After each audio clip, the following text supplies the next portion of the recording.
Hello and welcome to another lesson with me. Today we are going to focus on IELTS listening part 1. This is the easiest part, but you must be really careful because you must find the keywords. And first of all, you have some seconds to read the blanks, okay, the questions and the sentences and find the keywords. Listen carefully and then try to complete the blank, maybe with a word, maybe with a number, or maybe with a word and the number. Okay, so let's take a look. So this is the listening part 1, and right now let's take a look at this. I'm going to play an audio file for you. Let's take a look first of all. IELTS 15. Published by Cambridge University Press and Cambridge Assessment English 2020. This recording is copyright. Test 1.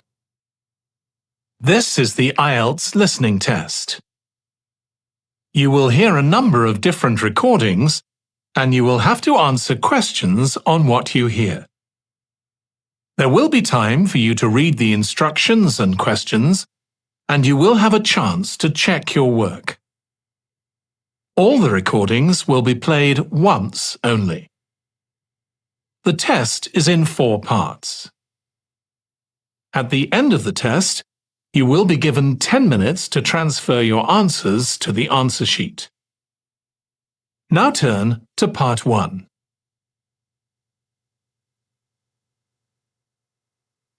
Part 1.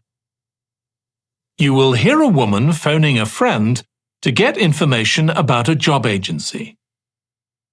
First, you have some time to look at questions 1 to 5.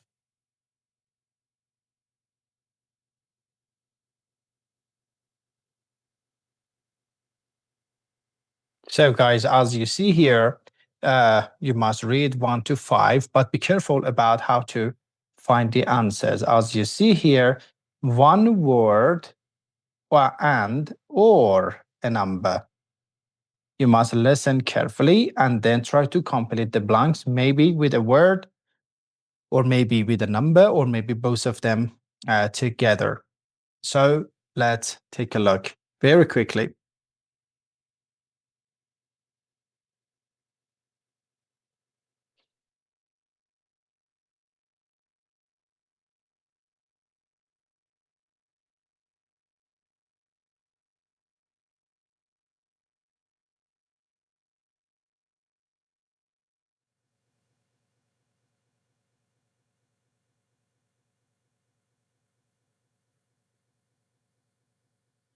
So let's go.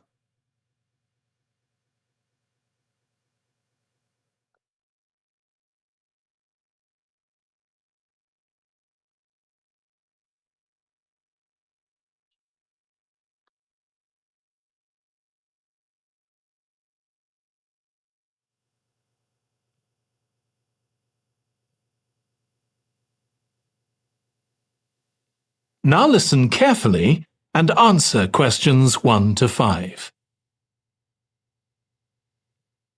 Hello, William. This is Amber.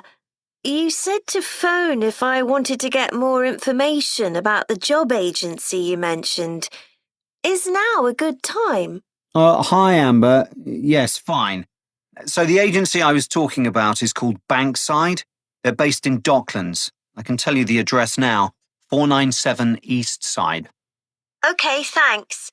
So is there anyone in particular I should speak to there? The agent I always deal with is called Becky Jameson. Let me write that down. Becky Jameson. Jameson.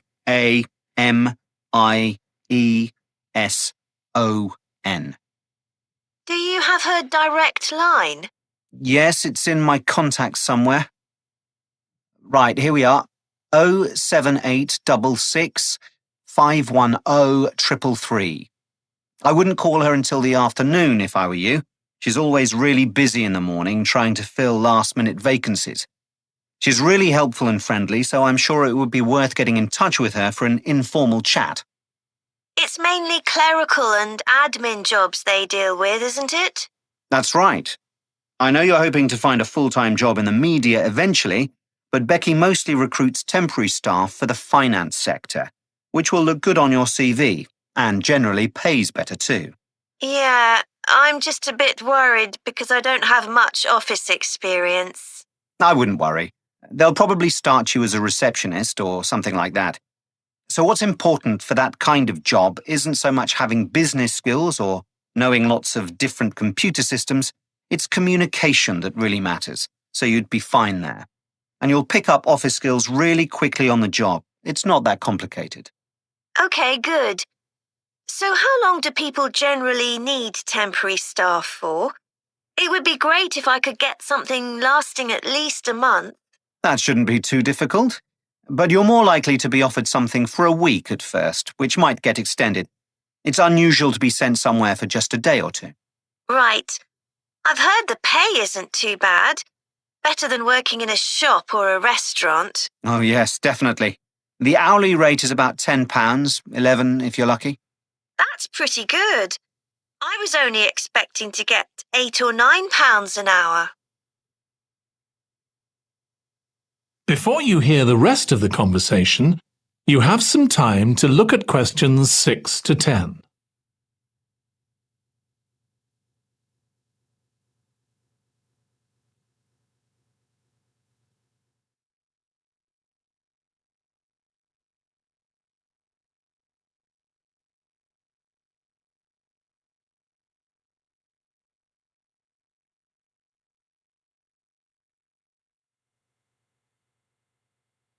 Now listen and answer questions 6 to 10. Do you want me to tell you anything about the registration process? Yes, please. I know you have to have an interview.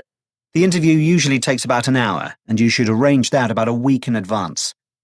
I suppose I should dress smartly if it's for office work.